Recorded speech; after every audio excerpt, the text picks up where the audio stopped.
Doctor साहब, मेरा सवाल ये है कि प्रोजेक्ट फ्रीडम जो है, आप समझते हैं वाकई उन जहाज रानी में फंसे हुए लोगों को निकालने का मंसूबा है, उन्हें आज़ादी दिलाने का मंसूबा है, या फिर ये एक तरह से ईरान को कॉर्नर करने का मंसूबा है और ईरान को प्रोवोक करने का मंसूबा है कि जंग के अंदर वो दोबारा कूदे? जी शुक्रिया। ब्रिंकमैनशिप चल रही है दोनों तरफ से। यूनाइटेड स्टेट्स भी अपनी पोस्चरिंग दिखा रहा है, वो अपनी मिलिट्री माइट को यूज करना चाहते हैं, ईरान को कोर्स करके, पुश करके, प्रेशराइज करके कि किसी तरह से वो हरमुज को खोल दे। दूसरी तरफ ईरान भी उसी तरह से अपना एक पोस्चरिंग उन्होंने जो रखी हुई है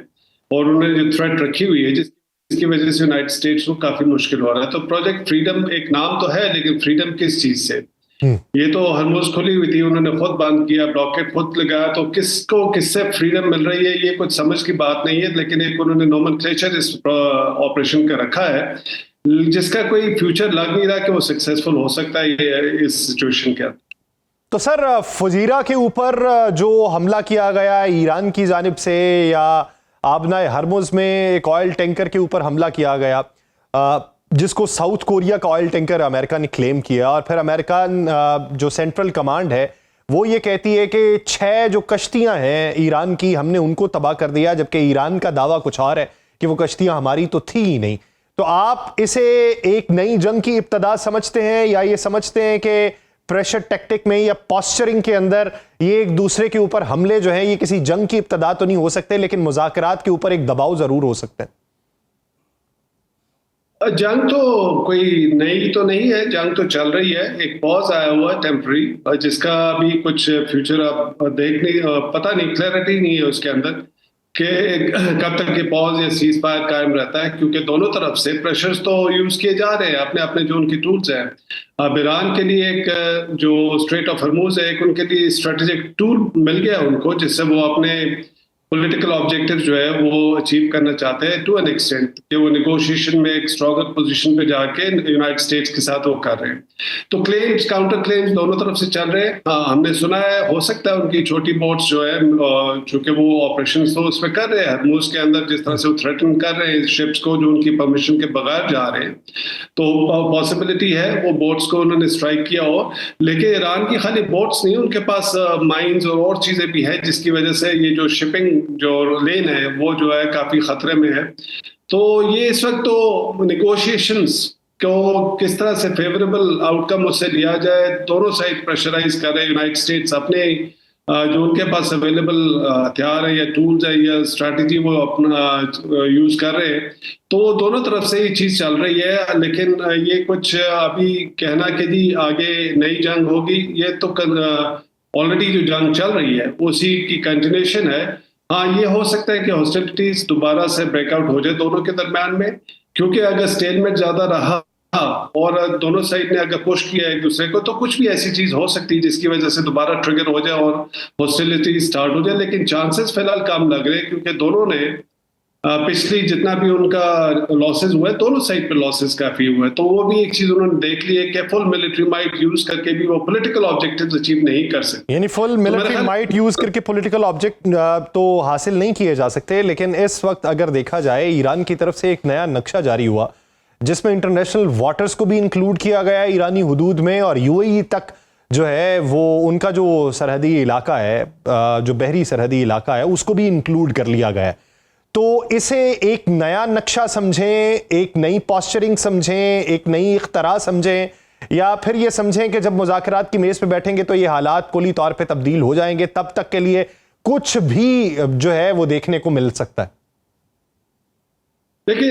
ईरान ने तो ऑफर किया था इनको कि स्ट्रेट ऑफ हरमुज की ओपनिंग के बारे में नेगोशिएशन करें। वो सीक्वेंसिंग का इशू था, यूनाइटेड स्टेट्स कह रहा था कि नहीं, पहले आप न्यूक्लियर पे बात कर ले,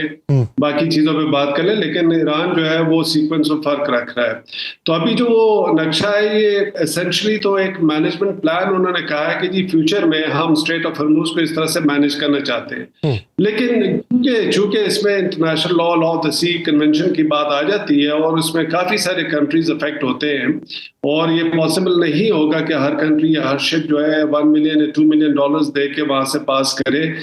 ये एक इस वक्त एक पोजीशन ईरान ने ली हुई है जो एक निगोशिएबल है, लेकिन चूंकि वो प्रेशराइज करना चाहते हैं रीजनल कंट्रीज को भी और यूनाइटेड स्टेट्स को भी, तो वो इस तरह की चीजें जो है वो लेके आ रहे हैं। लेकिन ये सब चीजें नेगोशिएबल है, ये पॉसिबल नहीं होगा, मुश्किल होगा ईरान के लिए परमानेंटली इस तरह का कुछ मैकेनिज्म लाना, क्योंकि फिर तो और भी जितने भी ये मलाका स्ट्रेट हो गया और भी इस तरह के चैनल्स है, सब स्टेट्स इस तरह से शुरू हो जाएंगे, तो वो एक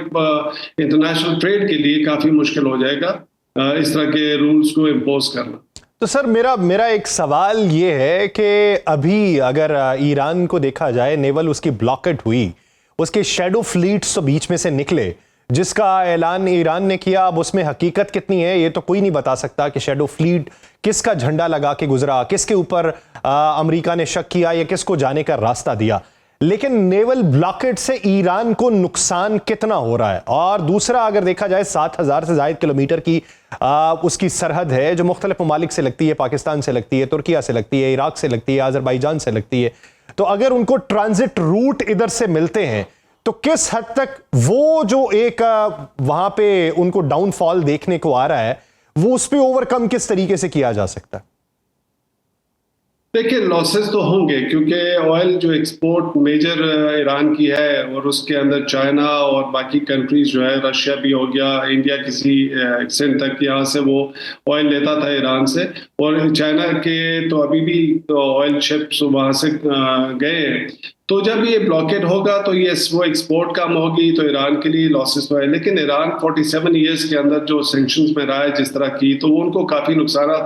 ऑलरेडी हुए हैं। तो जैसे उनके फॉरेन मिनिस्टर ने एक मरतबा कहा था, ठीक है ये वॉर है, डेट्रीमेंटल, ये नुकसानदेह है, लेकिन ये एक यूनिक अपॉर्चुनिटी है टू डिसिप्लिन यूनाइटेड स्टेट्स। तो शायद वो इस अपॉर्चुनिटी को फुली यूज करना चाहते हैं, बिकॉज जो लास्ट सीज फायर हुआ उसमें ये पोजीशन ऑफ एडवांटेज पे थे ईरानियंस, तो वो उस पोजीशन ऑफ एडवांटेज से अब नेगोशिएट करना चाहते हैं, क्योंकि वो समझते हैं कि उनको शायद ये अपॉर्चुनिटी दोबारा ना मिले अगर वो कॉम्प्रोमाइज करते हैं। तो उसमें वो नुकसान और बर्दाश्त करने के लिए तैयार है, लेकिन आउटकम वो लॉन्ग टर्म देखना चाहते हैं कि सैंक्शंस भी खत्म हो, ईरान के साथ रिलेशंस नॉर्मलाइज हो और ईरान के साथ ट्रेड नॉर्मलाइज हो, और ये जो है स्टेबिलिटी की तरफ जाए। तो वो इस प्राइस को आई थिंक वो विलिंग है फॉर नाउ कि वो एक एक्सेप्टेबल लॉसेस है उनके लिए कि वो इस प्राइस को अभी पे करने के लिए तैयार लगते हैं। तो सर अगर इस ईरान और अमेरिका की बहस से जरा बाहर निकल के इजराइल का मंजरनामा देखा जाए, और इजराइल की तरफ से तुर्किया को एक नया ईरान करार देने का जो दावा किया गया या जो एक टैग लगाया गया है, और दूसरी तरफ वो जो गजा की पट्टी है वहां पे 60% कब्जे को अगर देखा जाए, और उधर लबनान का महाज जो है उसके ऊपर भी तेजी देखी जाए, तो इजराइल के अजाइम किस हद तक अमरीकी अजाइम से मुख्तलिफ हैं? और ये अगर कोई तस्फिया हो जाता है तो फिर नया महाज उस तरफ को क्या खुलता दिखाई देता है? देखिए, सारी वॉर जो शुरू हुई वो तो इजराइल के इंटरेस्ट को सपोर्ट करने के लिए, सेफगार्ड करने के लिए हुए थे। यूनाइटेड स्टेट का तो इसमें वॉर में नहीं था। वो चूंकि इजराइल उनका अलाय है, तो यूनाइटेड स्टेट्स को पर फोर्स वहां पे उन्होंने बीच में शामिल कर लिया। तो इजराइल का ऑब्जेक्टिव तो हमेशा से रहा है कि इस रीजन को डिस्टेबलाइज किया जाए या रखा जाए। परमानेंट इंस्टेबिलिटी होगी तो वो अपने जो है ग्रेटर इसराइल का जो ख्वाब उसको पूरा कर सकते हैं, अपना एक्सपेंशन करते रहेंगे। तो मैं तो शुरू से कह रहा हूँ, ये जंग न्यूक्लियर के लिए नहीं है, ये जंग किसी और चीज के लिए नहीं है। ये जंग जो है ये सिर्फ और सिर्फ इस रीजन को अनस्टेबल रखने के लिए, और जो जीसीसी कंट्रीज हैं उनको डिपेंडेंट रखने के लिए यूनाइटेड स्टेट्स के ऊपर, कि ताकि वो इनसिक्योर रहे और यूनाइटेड स्टेट्स के बेसिस यहाँ पे रहें। तो अगर ये ईरान का हाइपोथेटिकली हम कहें कि किसी तरह से तस्वीर हो जाए, तो बहुत